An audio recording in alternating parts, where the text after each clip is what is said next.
Teknik mancingnya ini garong atau mata kail banyak, lebih dari satu. Dilempar di kerumunan ikan dan harus disentak kuat-kuat. Ikan ini disebut queen fish karena terlahir semuanya betina. Dan apabila saatnya berkembang biak, salah satu dari mereka berubah jenis menjadi pejantan.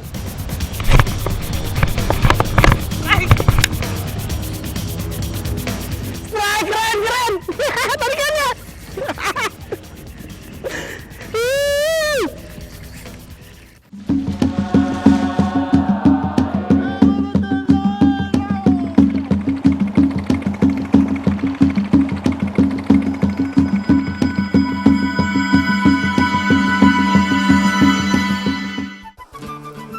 Setiap individu pada dasarnya pasti akan berusaha untuk memenuhi kebutuhan akan bahan makanan.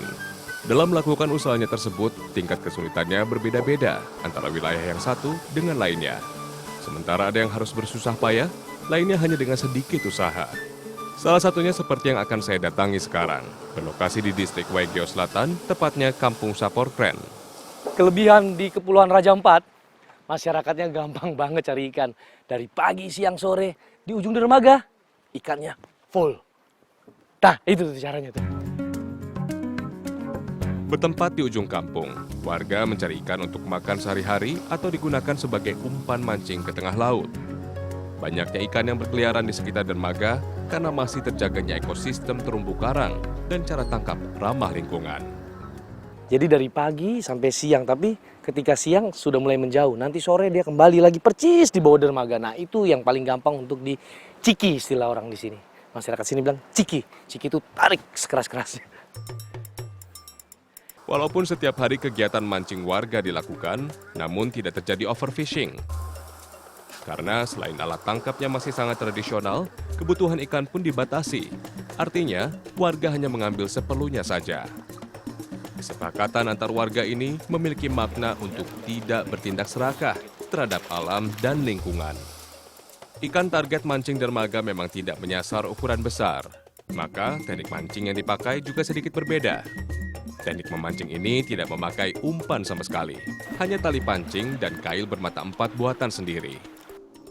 Jadi teknik mancingnya ini garong atau mata kail banyak, lebih dari satu. Dilempar di kerumunan ikan dan harus disentak kuat-kuat. Kenanya ya seperti ini, ada yang di badan, di kepala, di mana saja. Karena memang dia tidak makan umpan, dia hanya kena karena garong mata kail banyak itu ditarik secepat-cepatnya di gerombolan ikan. Ini. Nah, ini mata kail yang digunakan. Jadi dari beberapa mata kail disambung jadi satu, kemudian dikasih timah. Fungsi timah ini agar berat lemparnya jauh. Pandangan jeli warga yang sudah terbiasa melihat gerombolan ikan schooling di laut memudahkan mereka untuk melemparkan kail. Sementara bagi yang belum terbiasa, perlu waktu untuk menyesuaikan diri. Itu gerombolan ikannya. Jadi ada ikan yang lebih kecil, ikan sedang, dan ikan besar di bawahnya. Banyak. Nah, ini dapat nih. Jadi memang lebih mudah menggunakan tongkat bambu ketimbang tarikan. Karena tongkat bambu membantu untuk menarik cepat. Dia ada hentakannya lebih cepat. Terlepas.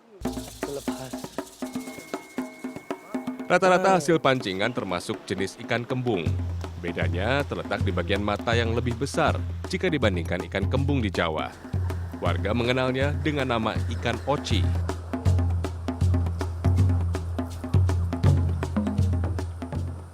Banyak juga. Jadi hasil dari ciki-ciki ini kalau untuk makan cukup. Tapi kalau mau ikan yang lebih besar, mama-mama ini jago untuk mancing dasar ya mama ya. Mereka hela ikan merah, gutila, ikan apa? Kerapu nih orang sini bilang? Tongseng, ikan tongseng. Ini adalah sebagian kecil dari kearifan lokal warisan nenek moyang yang masih tersisa di sudut-sudut tanah air. Warga di sini biasanya memasak nasi dulu sebelum pergi mencari ikan. Setelah nasi tanak, ikan pun sudah siap tersaji. Ungkapan itu timbul karena mencari ikan lauk makan tidaklah sulit dan areal perburuannya sangat dekat dengan rumah. Di sini kebiasaan makan bersama masih sering dilakukan warga, terutama jika ada acara-acara keagamaan. Mereka bergotong royong, bahu-membahu untuk menyelesaikan hidangan yang akan disajikan. Nah ini, dua jenis ikan yang berbeda dari hasil ciki-ciki tadi di dermaga. Satu ini oci, atau yang biasa kita kenal dengan ikan kembung. Nah satu lagi ini di sini dipanggil kira, atau ikan tembang. Nah tapi yang lebih unik dari hasil ikan kecil tadi yang diciki, kemudian menjadilah ikan kakap merah dan bobara. Ini yang kita mau masak. Kita masak bumbu kuning ya Mama ya? Kuah kuning ya? Iya. Sebelum mengolah ikan, yang terlebih dulu dilakukan setelah mengeluarkan isi perut dan insang adalah membersihkan bagian sisiknya. Kegiatan ini memang kurang saya sukai. Namun masyarakat Kampung Saporkren memiliki cara jitu untuk mengatasinya. Ini sangat cerdas kalau menurut saya, lihat nih. Paku ditaruh di kayu baru untuk Pakai garpu. Kasih gesernya ke sisik. sisik. Jadi menghindari tangan terluka. Iya, dan ada Jadi ini. Mama bilang kalau pakai pisau atau pakai parang, tangan bisa terluka karena memang harus kena sisik ya. Kalau begini sudah tidak perlu lagi.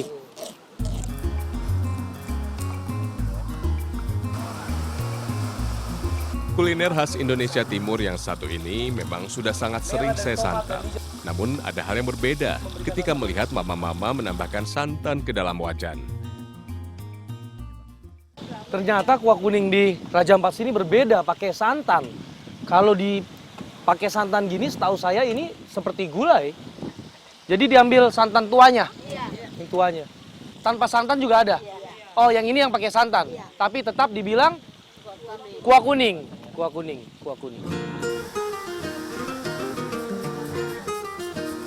Olahan sagu yang dikenal dengan sinole ini juga bisa dimasak dengan bahan lain. Jika ditambahkan gula merah, biasanya untuk makanan ringan. Lain halnya kalau ditambah kelapa parut, lalu disangrai. Setelah dicampur kuah kuning dan ikan, sinole berfungsi sebagai pengganti nasi. Nah, kalau bicara sagu biasa yang kita kenal bubur papeda, tapi kali ini lebih istimewa. Sagunya ini banyak campurannya, ada kelapa parut, ada gula merah. Kemudian dipanggang kayak rotinya orang India, roti cane. Ini sudah matang?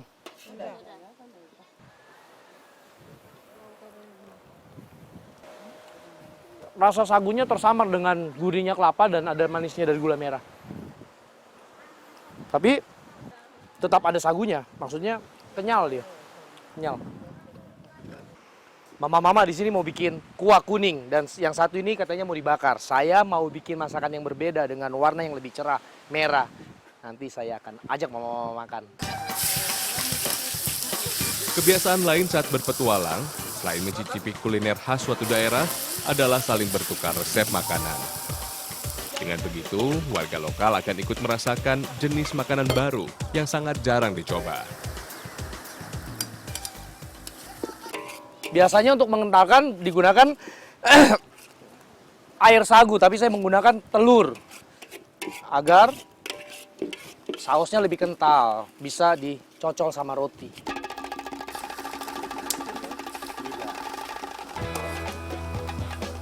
Selain memberikan informasi tentang alternatif jenis masakan, pengetahuan tentang bumbu-bumbu juga akan berkembang, sehingga perbendaharaan cita rasa kuliner semakin banyak.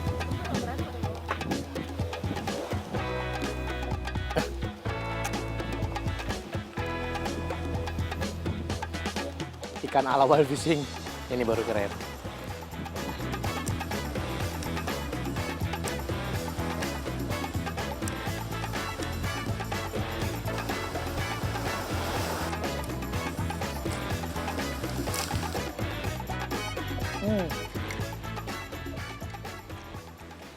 Momen seperti ini masih sangat istimewa buat saya. Wild fishing, ini baru keren.